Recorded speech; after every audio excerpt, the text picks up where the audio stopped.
ঘরে পড়ে থাকা পলিথিন দিয়ে তোমরা আমার মতো প্রয়োজনীয় কিছু জিনিস বানিয়ে নিতে পারো। তার জন্য পুরো ভিডিওটা দেখতে হবে। তাহলে চলো ভিডিওটি শুরু করা যাক।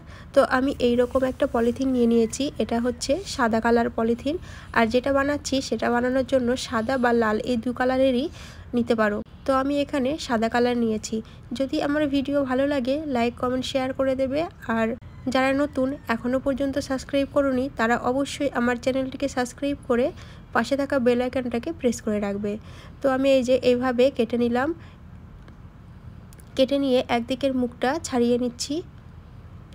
তারপরে আমি এই একটা টুকরো নিয়েছি, নিয়ে এই যে ভাঁজ করে নিচ্ছি। এইরকম সাইজের ভাঁজ করে নিতে হবে। তারপরে এই যে যেদিকে কাটা অংশ সেই দিকে আমি এরকম করে কাট করে নিচ্ছি। একদম পুরোটা কাট করছি না, একটু একটু করে কাট করে নিচ্ছি। তারপরে যে ছাড়িয়ে নিলাম। প্রত্যেকটা পিস আমি এরকম করে কাট করে নেব। তো প্রত্যেকটা পিস আমি কাট করে নিয়েছি। এবার একটা সুতো নিয়ে নিয়েছি। সেই সুতোর সাহায্যে আমি এখন সেলাই করে নেব মাঝ বরাবর, একটার সাথে একটা জয়েন্ট করে নেব। আর যেটা বানাচ্ছি সেটার জন্য একটা ক্যারি ব্যাগই যথেষ্ট। তোমাদের যদি মনে হয় তাহলে আর একটা ক্যারি ব্যাগ তোমরা নিতে পারো, তবে আমার মনে হয় একটা আর একটু ক্যারি ব্যাগ নিলেই হয়ে যাবে। আমি একটাই নিয়েছি, একটাতেই আমার সেই প্রয়োজনীয় জিনিসটা তৈরি হয়ে গেছে। তো পুরো যে 4 পিস হয়েছে, 4 পিস, সেই 4 পিস আমি এখন একসাথে বুনে নেব একটার পর একটা এইভাবে করে। আর আমার চ্যানেলে অনেক রকম ভিডিও রয়েছে, তোমরা গিয়ে দেখে নিতে পারো। আশা করি ভালো লাগবে। তো এই যে দুটো সেলাই করা হয়ে গেল। আর এত কম সময়ে হয় আর একদমই কম খরচায়, বলার মতো না।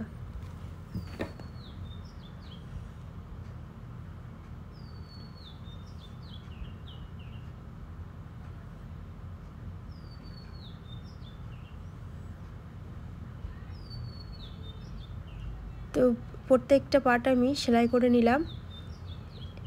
এরপরে একটু ঠিক করে নেব।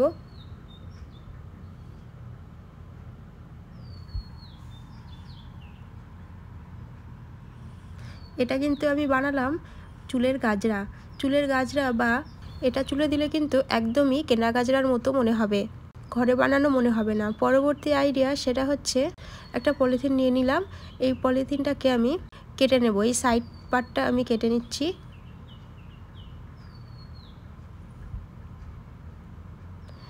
তারপরে আমি ভাঁজ করে নেব, এইভাবে ভাঁজ করে নেব। এই যে ভাঁজ করে নিলাম, আর কাটার দরকার নেই। এরপরে আমি আবার ভাঁজ করে নিচ্ছি।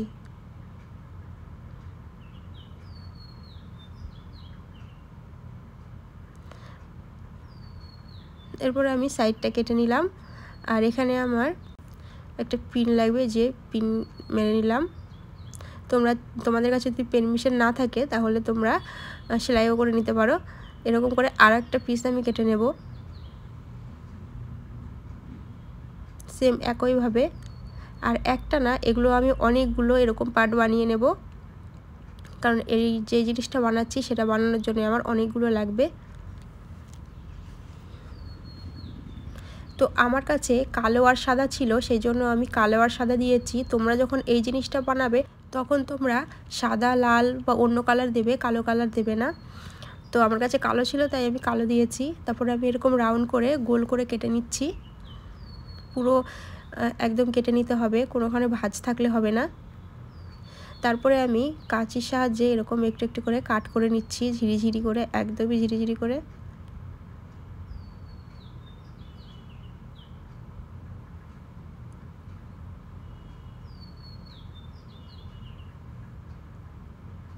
তো পুরোটা কাটা হয়ে গেছে। এরপরে আমি এই যে খুলে নিচ্ছি।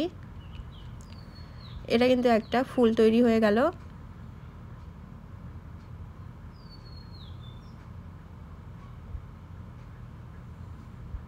তারপরে আমি আরেকটাও কেটে নেব একইভাবে।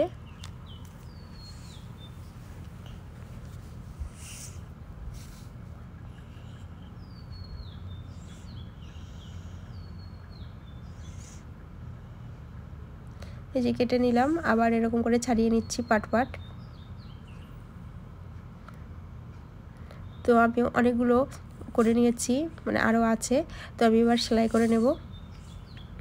মালা যেভাবে সেলাই করতে হয় ঠিক একইভাবে সেলাই করে নিতে হবে। মানে গেঁথে নিতে হবে। এই জন্যই আমি বলেছিলাম তোমরা কালো নেবে না, তোমরা অন্য কালার নেবে। তো আমি পুরো যতগুলো আছে সব গেঁথে নেব। আমি এখানে বেশি বানাইনি, তোমাদের দেখানোর জন্য আমি ছোট করেই একটা মালা বানিয়ে দেখাচ্ছি। এটা যখন তোমরা অন্য কালার দিয়ে বানাবে তখন খুব সুন্দর লাগবে দেখতে।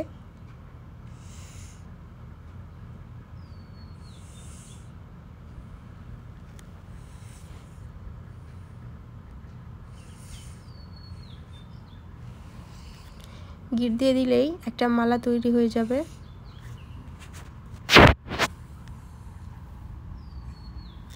এটা যখন বড় বানাবে খুব সুন্দর লাগবে দেখতে। এরপরের যেটা বানাবো সেটা হচ্ছে খুব একটা প্রয়োজনীয় জিনিস। এবার আমি এই পাশটা কেটে নেব, মানে জয়েন্টের দিকে।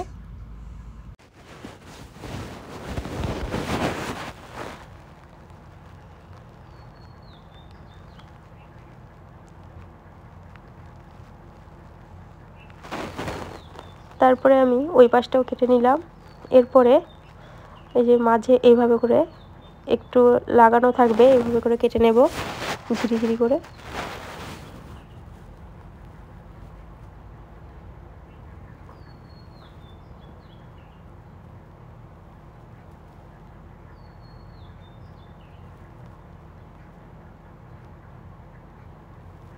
পুরোটা আমি কেটে নেব।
কেটে নিয়েছি, তোমাদেরকে একটু ছাড়িয়ে দেখাই কেমন হলো। এই যেরকম হয়েছে। এরপরে কিন্তু আবার আমি ভাঁজ করে নেব।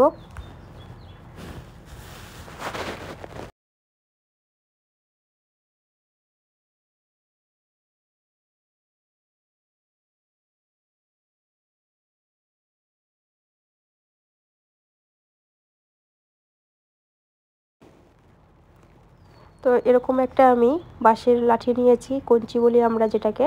তো তোমরা যে কোনো একটা পাটকাঠি নিলেও হবে। তারপরে এরকম উল্টো করে আমি মুড়িয়ে নেব।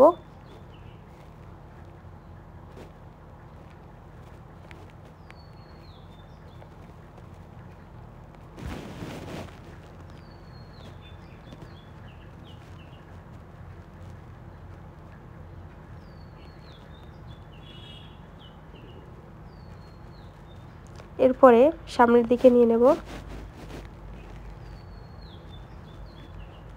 তোমরা চাইলে এরকমও রাখতে পারো। তো আমি আর একটা কালার দেব। এরকম করে যদি অনেকগুলো কালার দেওয়া যায় তাহলে কিন্তু খুব সুন্দর লাগে দেখতে। তো আমি এখানে দুটো কালারই দিলাম। আবার সেই একইভাবে আমি মুড়িয়ে নেব উল্টো দিক করে।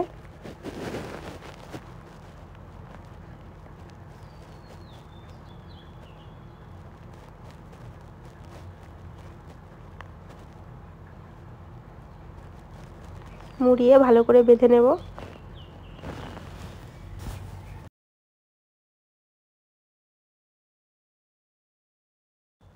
ছাড়িয়ে নিলাম, সামনের দিকে নিয়ে নিলাম। এরপরে আবার বেঁধে দেব আমি।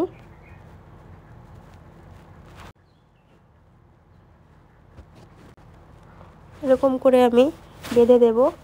বাঁধলে খুব সুন্দর লাগে দেখতে, না বাঁধলেও হয়, কোনো অসুবিধা নেই, তবে বাঁধলে বেশি সুন্দর লাগে আর এদিক ওদিকেও যায় না।